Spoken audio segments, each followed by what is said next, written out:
How to Create a Glitch Monologues Season 22 Chapter 1. This is Season 22 of How to Create a Glitch in the Matrix Monologues Episode 1. In this episode, we will be returning to the roots of consensuality between two people and incorporating our ideas about retrocausality. The most basic form of relationship, the tonic-dominant relationship, is one where the dominant acquiesces to the status of the tonic. In this form, the dominant's consensual reality becomes conjoined with the consensuality of the tonic. But how does this happen? How does it begin? It begins with a situation of stress or social tension between the dominant and the tonic. The tonic is refusing to exhibit postural releases or mirroring, resulting in a gradual increase in social tension until someone gives in.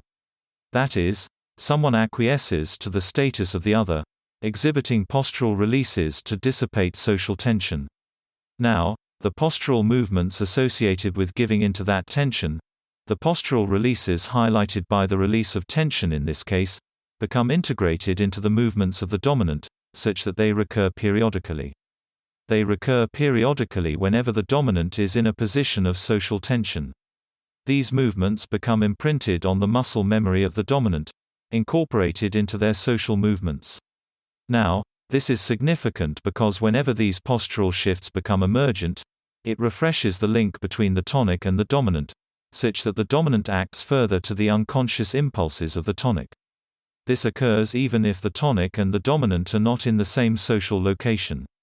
More importantly, the conjoining of the dominant and tonic's consensual reality recapitulates itself each time these postural releases become evident.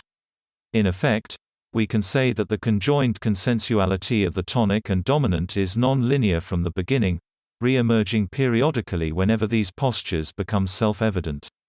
Now, what does it mean that the conjoined consensuality of the tonic and the dominant is non-linear? Well, it means that it can essentially jump spatially or temporally from location or time to another. It emerges, linked to these postural releases, through the dominant in acting them out. What this also means is that these locations or times are sequential, which is to say, there is continuity between them. Contiguity in the thought processes are internal states associated with this consensuality.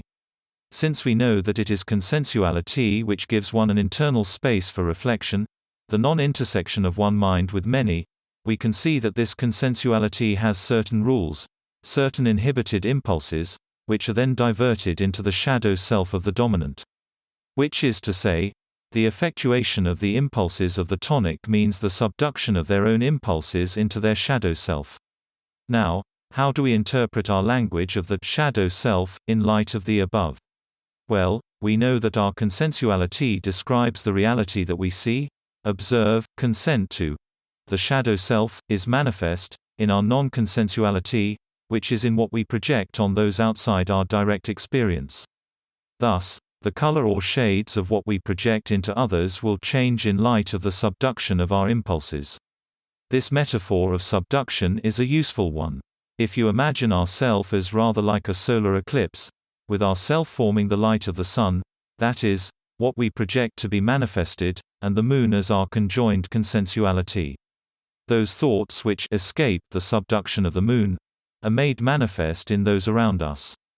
In fact, if we can become cognizant of those thoughts which escape our shadow self around the periphery of our conjoined consensuality, we will see them manifest in those around us, either with close association or not. Now, I use the term muscle memory to describe the physical movements which resulted in the acquiescence of ourselves to the tonic. This term begins its importance with the understanding that when we project our intentions, they create a literal projection into the system, which upon deference, or acquiescence to the status of the tonic, are subverted. This leads to appropriation of those intentions, either vertically or horizontally, as explained in a past episode.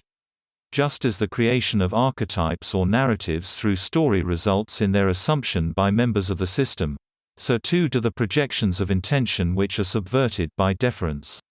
Now, the last few episodes of Season 21 reveal to us that consensuality possesses an absolute simultaneity, because it originates in pairing.